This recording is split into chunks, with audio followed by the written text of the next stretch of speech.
Hormuz खोलने के प्रस्ताव को खारिज करने के बाद अमेरिका ने ईरान पर हमले का प्लान तैयार कर लिया है।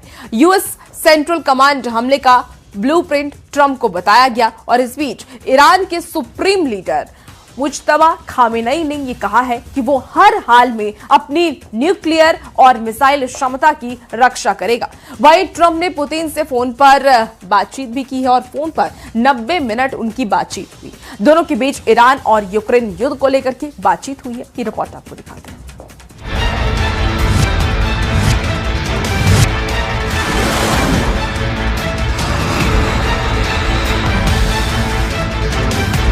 दो 200 से ज्यादा फाइटर प्लेन ईरान पर नजर गड़ाए हुए हैं।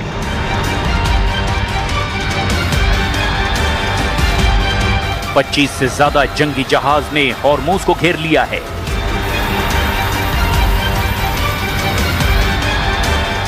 ईरान के खिलाफ नाकेबंदी को 2 हफ्ते से ज्यादा हो गया है।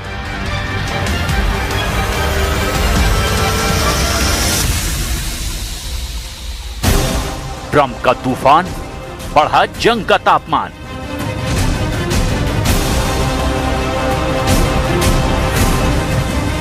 Operation epic fury 2.0 launch. फरवरी के आखिर में जब अमेरिका ने ऑपरेशन एपिक फ्यूरी और इजराइल ने ऑपरेशन मिडनाइट हैमर लॉन्च किया तो ईरान की मिसाइल फैक्ट्रियों को निशाना बनाया। तेहरान के न्यूक्लियर साइट पर अटैक किए, खार्ग द्वीप पर हमले हुए, स्ट्रेट ऑफ हॉर्मुज में नाकेबंदी हुई। ट्रंप ने कहा, हम ईरान को न्यूक्लियर हथियार नहीं बनाने देंगे, लेकिन अब बात नेगोशिएशन पर अटकी हुई है। पाकिस्तान में जेडी वेंस की अगुवाई में बातचीत फेल हो गई। ईरान ने अमेरिका की शर्तों को मानने से ही इनकार कर दिया। सवाल ये, अब आगे क्या होगा? 2 दिन में ट्रंप ने सोशल मीडिया पर 2 पोस्ट जारी किए। एक पोस्ट में ईरान पर अमेरिका की शर्त मानने का दबाव बनाया, ईरान को समझदार होने की सलाह दी और खुद को बैड गाय बताते हुए दूसरे पोस्ट में युद्ध की चेतावनी दी और ऐसे तूफान के आने का दावा किया जिसे रोका नहीं जा सकता। आखिर ट्रंप का इरादा क्या है? ट्रंप का टारगेट हॉर्मुज नहीं है। ट्रंप की राह में सबसे बड़ा रोड़ा है ईरान। ट्रंप को सिर्फ ईरान को तोड़ना नहीं है, वो चाहते हैं ओपेक पर कंट्रोल। ओपेक पर कंट्रोल का मतलब है मिडिल ईस्ट के पूरे तेल कारोबार पर कंट्रोल। ओपेक कंट्रोल हुआ तो अमेरिका तेल की कीमतों को अपने हिसाब से मैनिपुलेट कर पाएगा। ओपेक में सऊदी अरब सबसे बड़ा तेल उत्पादक है। दूसरा सबसे बड़ा तेल उत्पादक यूएई ओपेक से बाहर हो गया है, जबकि तीसरा सबसे बड़ा तेल उत्पादक ईरान अमेरिका के काबू से अभी भी बाहर है। ईरान अमेरिका की शर्तें मानने को तैयार नहीं है। अमेरिका नहीं चाहता कि ईरान परमाणु ताकत हासिल कर ले, नहीं तो वो अमेरिका के रडार से भी बाहर हो जाएगा। You cannot let Iran have a nuclear weapon, and that supersedes everything else.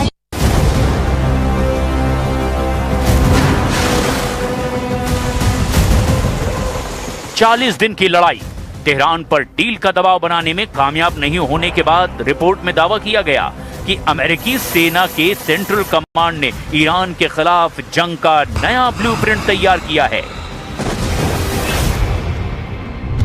America का यह हमला कितने दिनों का होगा? क्या अमेरिका छोटा लेकिन ताकतवर हमला करेगा?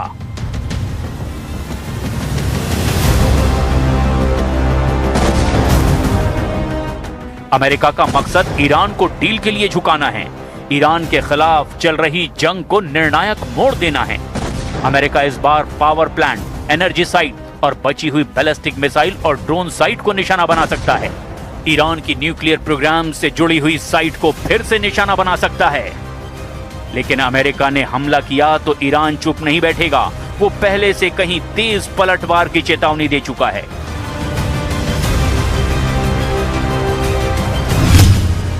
ईरान युद्ध की शुरुआत से ही इलाके के देशों, खासकर खाड़ी देशों को चेतावनी देता रहा कि जीसीसी देशों पर ईरान के हमले की वजह अमेरिका की मौजूदगी है। ईरान जीसीसी देशों से अमेरिका से दूरी बनाने और इलाके में अमेरिकी सैन्य ठिकानों को हटाने की अपील करता है।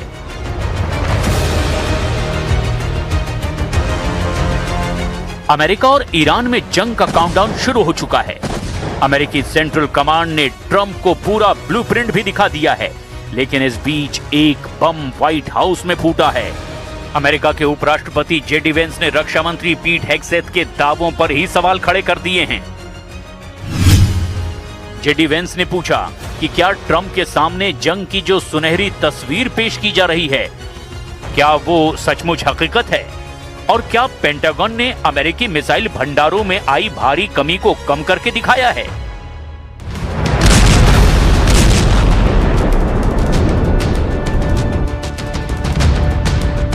तो सवाल ये कि क्या अमेरिका सच में जंग के लिए तैयार है या ट्रंप को किसी बड़ी चाल में फंसाया जा रहा है।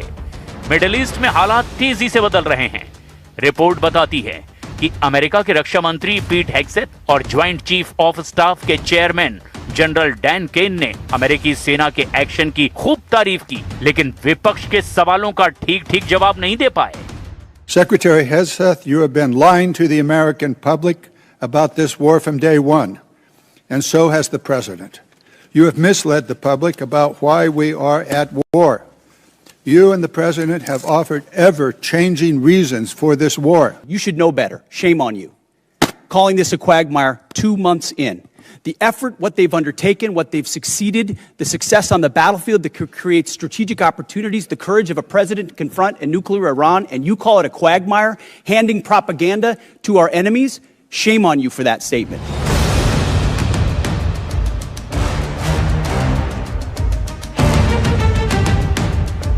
अमेरिकी सेंट्रल कमांड ईरान के खिलाफ जंग की नई तैयारी कर चुका है।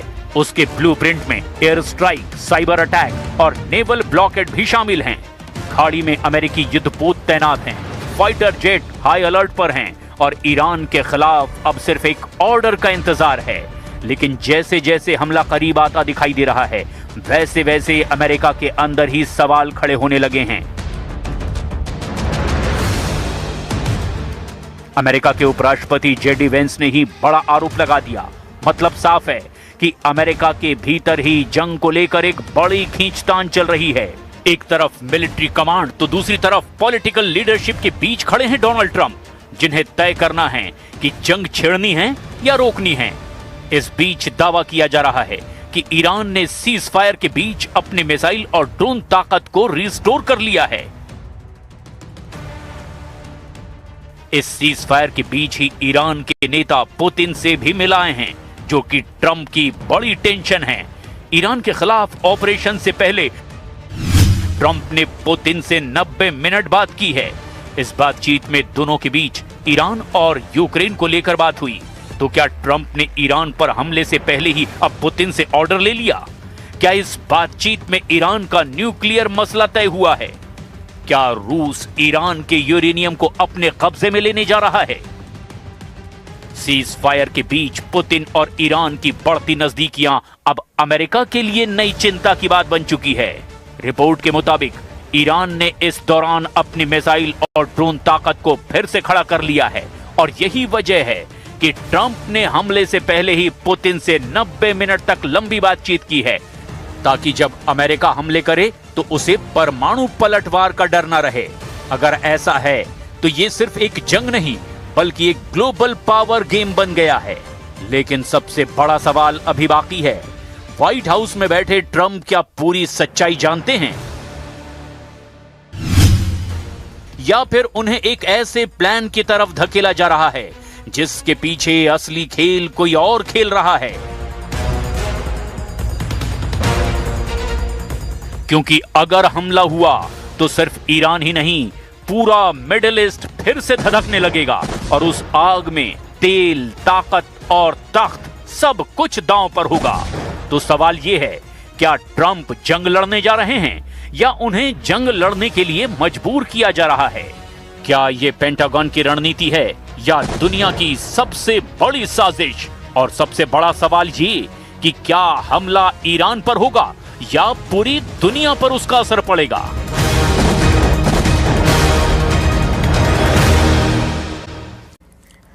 तो भले ही अमेरिका के राष्ट्रपति डोनाल्ड ट्रंप दावा करें कि आने वाले कुछ घंटों में वो ईरान को तबाह कर देंगे, लेकिन तमाम धमकियों के बावजूद ईरान रत्ती भर भी झुकने को तैयार नहीं है। और ईरान ने यहां तक कह दिया है और ईरान ने यह दावा भी कर दिया है कि वो अब अमेरिका और इजरायली अड्डों को ऐसे घातक हथियारों से हमला करेगा जो ट्रंप और नेतन्याहू के लिए हार्ट अटैक जैसा साबित होगा।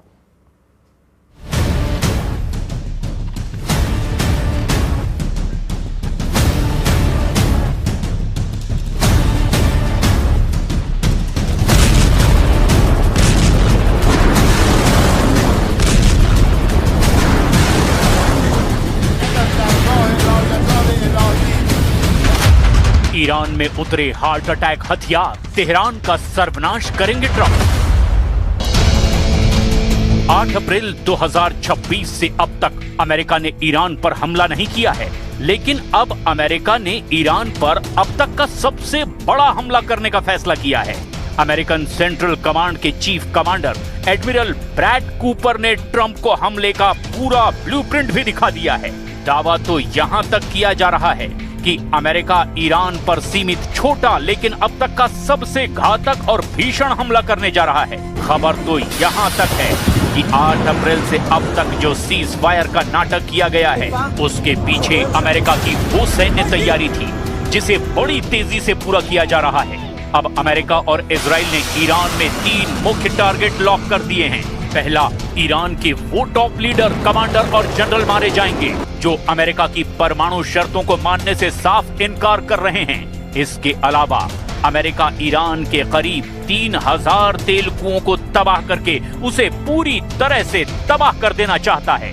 और तीसरा सबसे जरूरी टारगेट है ईरान के वो परमाणु ठिकाने जहां अभी भी 440 से 460 किलो तक संवर्धित यूरेनियम मौजूद है। वहीं दूसरी तरफ ईरान ने दो टूक कहा है, अगर अमेरिका और इजराइल ने भूलकर भी हमला किया तो ईरान ऐसे हथियारों से हमला करेगा जो ट्रंप और नेतन्याहू के लिए किसी हार्ट अटैक से कम साबित नहीं होंगे। इस बीच सबसे चौंकाने वाली खौफनाक रिपोर्ट ये है कि ईरान किसी भी वक्त परमाणु बम बना सकता है। इन सब खबरों की अब फुल डिटेल के साथ वो विश्लेषण देखिए जो ये साबित करने जा रहा है कि दुनिया अब सर्वनाश युद्ध में प्रवेश कर चुकी है।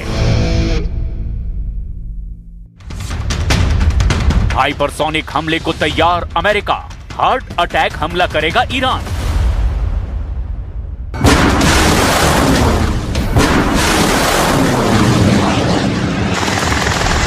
अमेरिकी सेंट्रल कमांड यानी सेंटकॉम किसी भी वक्त ईरान के बंदरगाहों, हॉर्मुज स्ट्रेट, हर द्वीप, तेल के कुएं और पाइपलाइनों पर हमला कर सकता है। इसके अलावा अमेरिका और इजराइल मिलकर ईरान के नतांज, एस्फान, फोर्डो, बुशर परमाणु ठिकानों पर भी हमले कर सकते हैं। इधर ईरान ने भी ऐलान कर दिया है कि इस बार ईरान ऐसे घातक नए हथियारों से हमले करेगा जिसकी कल्पना ना तो अमेरिका ने की होगी और ना ही इजराइल ने।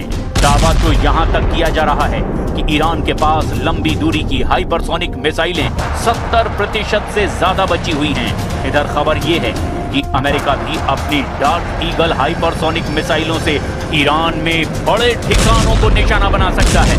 खबर है कि अमेरिका की डार्क ईगल 5 मैक की रफ्तार यानी लगभग 6100 किलोमीटर प्रति घंटे की रफ्तार से ईरान पर हमला कर सकती है। वहीं दूसरी तरफ ईरान की नेवी कमांडर ने ऐसा दावा किया है जिसे सुनकर ट्रंप और नेतन्याहू भी बेहद तनाव में आ गए हैं। ईरान की सरकारी मीडिया में ईरानी नेवी के commander rear admiral Shahram Irani ने जो कहा उसे सुनकर आप भी हैरान रह जाएंगे। ईरान ने अमेरिका और इजराइल के खिलाफ नए हथियार का इस्तेमाल करने की धमकी दी है। ईरान ने कहा है कि उसका ये हथियार दुश्मन के खेमे में खलबली मचा देगा। ईरान ने ये हथियार निकालने की धमकी ऐसे वक्त में दी है जब अमेरिकी राष्ट्रपति डोनाल्ड ट्रंप ने उनके समझौते के प्रस्ताव को ठुकरा दिया है। ट्रंप ने ईरानी प्रपोजल को ठुकराते हुए कहा कि हॉर्मुज स्ट्रेट के आसपास अमेरिकी नेवी की नाकाबंदी जारी रहेगी। ईरान के सरकारी मीडिया ने नेवी के commander rear admiral Shahram Irani का बयान जारी किया है। बयान में शाहराम ने कहा जबकि इस्लामिक गणराज्य ईरान के एक ऐसे हथियार का सामना अब दुश्मन की सेना को करना पड़ेगा जिससे वो बहुत ज्यादा डरते हैं। ये हथियार दुश्मनों के एकदम करीब है। मुझे डर है कि उनके नेताओं को हार्ट अटैक आ सकता है। ईरान की इस नई धमकी से फिर से लड़ाई छिड़ने का अंदेशा पैदा हो गया है। ईरानी नेवी के कमांडर ने एक बयान में कहा कि उनकी ओर से अमेरिकी विमान वाहक पोत अब्राहम लिंकन पर हमले किए गए हैं। इसमें कम से कम 7 मिसाइल ऑपरेशन किए गए हैं।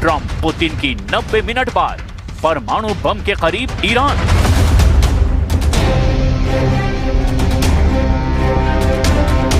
इधर एक और डराने वाली खबर सामने आ रही है। खबर है कि ईरान किसी भी वक्त परमाणु बम बना सकता है। दावा तो यहां तक किया जा रहा है कि 8 से 10 परमाणु बम ईरान कुछ ही हफ्तों में बना सकता है।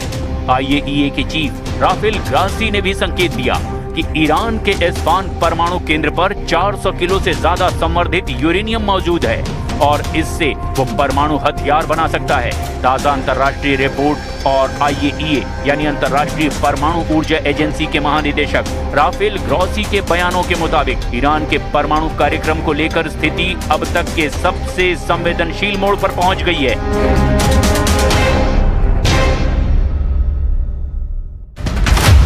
ट्रंप पुतिन की 90 मिनट बाद परमाणु बम के करीब ईरान। परमाणु ब्रेकआउट क्षमता के करीब पहुंच चुका है Iran.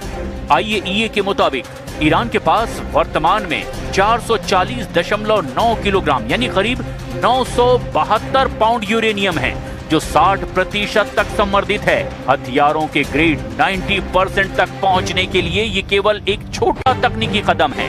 IAEA chief Rafael Grossi ने हाल ही में 29 अप्रैल 2026 को न्यूयॉर्क में चेतावनी दी कि ईरान के पास जो मौजूदा भंडार है वो इतना पर्याप्त है कि 10 परमाणु बम बनाया जा सकता है यदि वो इसे सैन्य रूप में बदलने का फैसला करता है। एस्फान और खुफिया साइट्स का रहस्य काफी तेजी से सामने आने लगा है। ग्रॉसी का मानना है कि इस संवर्धित यूरेनियम का एक बड़ा हिस्सा यानी लगभग 200 किलोग्राम एस्फान के परमाणु परिसर के नीचे बनी गहरी सुरंगों में छिपा हो सकता है। सैटेलाइट डेटा के मुताबिक IAEA के पास ऐसी सैटेलाइट तस्वीरें हैं जिसमें 9 जून 2025 यानी पिछले साल के युद्ध से ठीक पहले 18 नीले कंटेनरों को सुरंगों की ओर ले जाते हुए देखा गया और माना जा रहा है कि ये परमाणु सामग्री वहीं सुरक्षित है। ग्रॉसी ने 30 अप्रैल को स्पष्ट किया कि जून 2025 में शुरू हुए सैन्य संघर्ष के बाद से IAEA के निरीक्षकों को एस्फान, नातांज और बोर्डो जैसे साइटों तक पहुंच नहीं मिल पाई है। ग्रॉसी का साफ कहना है कि जब तक हम जमीनी स्तर पर जाकर इसकी पुष्टि नहीं करते तब तक ईरान के परमाणु कार्यक्रम की शांतिपूर्ण प्रकृति की पुष्टि करना अब असंभव है। शायद यही वजह है कि 29 अप्रैल को पुतिन और ट्रंप की 90 मिनट तक फोन पर बातचीत हुई जिसमें ईरान के परमाणु हथियार और कार्यक्रम को लेकर काफी चर्चा हुई है। ट्रंप पुतिन से ये गारंटी मांग रहे हैं कि ईरान अपना यूरेनियम अमेरिका को सौंप दे। हालांकि ये पता नहीं चला कि पुतिन ने इस पर क्या जवाब दिया है। कुल मिलाकर ईरान युद्ध अब ऐसे दौर में पहुंच चुका है कि अब जैसे ही हमला होगा दोनों पक्ष एक दूसरे पर सबसे घातक हथियारों से हमला कर देंगे जिसका अंजाम बहुत विनाशक हो सकता है।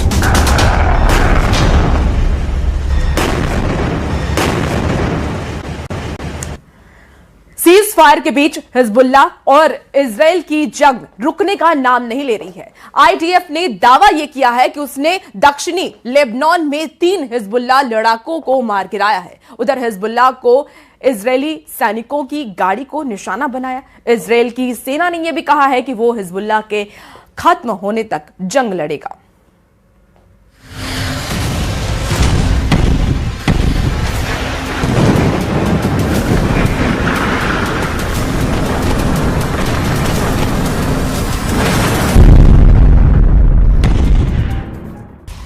हिजबुल्लाह को खत्म करने के लिए इजराइल की सेना ने साम दाम दंड और इंटेलिजेंस सब लगा दिया है। हिजबुल्लाह हथियार नहीं डालेगा। इजराइल की सेना आईडीएफ ने दावा किया कि उसने हिजबुल्लाह के करीब 20 से ज्यादा ठिकानों पर सबसे भीषण हमला किया। बेक्का घाटी में सुपर एक्टिव हो गया हिजबुल्लाह। हिजबुल्लाह के पलटवार के बाद आईडीएफ ने लेबनान में एयर और ग्राउंड ऑपरेशन एक साथ शुरू कर दिया है। आईडीएफ का दावा है कि उसने 24 घंटे में हिजबुल्लाह के उन सभी ठिकानों को टारगेट किया जहां से इजराइल पर हमले हो रहे थे। बेक्का घाटी में हिजबुल्लाह के एम्यूनिशन डिपो को उड़ा दिया। दक्षिणी लेबनान में उन रॉकेट लॉन्च पैड, हथियार भंडार और सैन्य इमारतों को निशाना बनाया गया जो इजराइल के लिए सबसे बड़ा खतरा बने हुए थे। इजराइल की सेना ने दक्षिणी लेबनान के 16 इलाकों को खाली करने का आदेश दिया है। ये ज्यादातर सिदोन जिले या उसके आसपास है। सिदोन लेबनान का तीसरा सबसे बड़ा और 6000 साल से ज्यादा पुराना ऐतिहासिक शहर है। आईडीएफ ने अपनी चेतावनी में कहा, जो लोग हिजबुल्लाह के ठिकाने या उनके हथियारों के पास हैं, वो अपनी जान जोखिम में डाल रहे हैं। उधर एक रिपोर्ट में दावा किया गया कि नेतन्याहू ने अपने मंत्रियों से कहा है कि वो अब इससे ज्यादा लेबनान में कुछ नहीं कर सकते हैं और यही वॉशिंगटन चाहता है। हिजबुल्लाह हथियार डालेगा नहीं और इजराइल ने 4 गुना हमले तेज कर दिए हैं। नेतन्याहू ने कहा कि वो हिजबुल्लाह के खिलाफ इससे ज्यादा कुछ नहीं कर सकते हैं। क्या हिजबुल्लाह खत्म होने की जगह और खतरनाक हो गया है? क्या 4 गुना हमले बढ़ाकर इजराइल खुद जंग के भंवर में फंस गया है? लेबनान की जमीन पर जंग खत्म नहीं हुई, बस बदल गई है। इजराइल कह रहा है कि हम हिजबुल्लाह को जड़ से खत्म कर देंगे, लेकिन सवाल यह है कि क्या हिजबुल्लाह खत्म हो रहा है या और ज्यादा घातक बन रहा है? क्योंकि हमले जारी हैं, ड्रोन अभी उड़ रहे हैं और सबसे बड़ी बात, हिजबुल्लाह ने हथियार डालने से साफ इनकार कर दिया है। तो क्या ये जंग अपने आखिरी दौर में या अभी असली खेल शुरू हुआ है?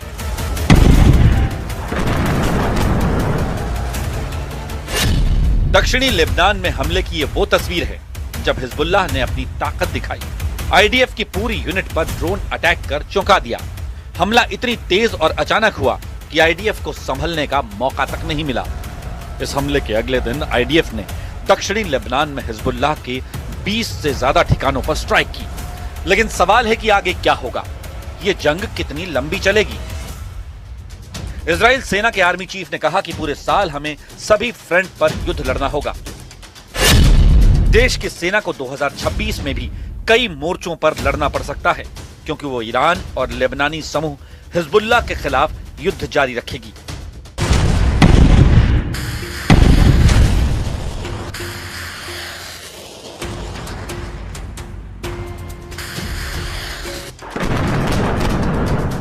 लेबनान, जहां हर दिन आसमान से आग बरस रही है। इजराइल ने अब अपने हमले दक्षिण से बढ़ाकर पूर्वी लेबनान तक फैला दिए हैं। यानी युद्ध अब सीमित नहीं रहा, पूरा फ्रंट खुल चुका है। लेकिन यहां कहानी में एक ट्विस्ट है। हिजबुल्लाह अभी भी जवाब दे रहा है, ड्रोन अटैक कर रहा है, रॉकेट दाग रहा है और टैंक को टारगेट कर रहा है। और यही वजह है कि इंटरनेशनल मीडिया में रिपोर्ट छप रही है, हिजबुल्लाह डाउन लेकिन नॉट आउट। על הניסיון החוזר לרצוח את הנשיא טראמפ ואת רעייתו. אנחנו שמחנו שניהם יחד עם בכירי הממשל האמריקני יצאו ללא נגע. אין מקום לאלימות, לא נגד מנהיגים פוליטיים ולא נגד אף אחד. לגבי לבנון, מתקבל הרושם שכאילו צה"ל לא פועל שם. הוא פועל בעוצמה. וצריך להבין שההפרות של חיזבאללה למעשה מפוררות את... इजराइल और हिजबुल्लाह में करीब 3 साल पहले जंग शुरू हुई। तब से हिजबुल्लाह इजराइल के खिलाफ जंग लड़ रहा है। इजराइल के इतने बड़े ऑपरेशन के बाद भी हिजबुल्लाह न सिर्फ जिंदा बल्कि पूरी ताकत से पलटवार कर रहा है। हिजबुल्लाह दुनिया का सबसे ताकतवर फाइटर ग्रुप माना जाता है। इसके पास 1 लाख से ज्यादा लड़ाके होने का दावा है। हाइब्रिड वॉरफेयर के साथ ही इसके पास ड्रोन और मिसाइलों की बड़ी खेप है। लेकिन इस बार की जंग में हिजबुल्लाह को बड़ा नुकसान हुआ है। उसके सैकड़ों लड़ाके मारे गए हैं। टॉप लीडरशिप का सफाया हो गया है। आईडीएफ ने बड़े पैमाने पर हिजबुल्लाह के ठिकानों को तबाह किया है। लेकिन कई रिपोर्ट्स में दावा किया गया है कि हिजबुल्लाह कमजोर जरूर हुआ है, लेकिन खत्म नहीं।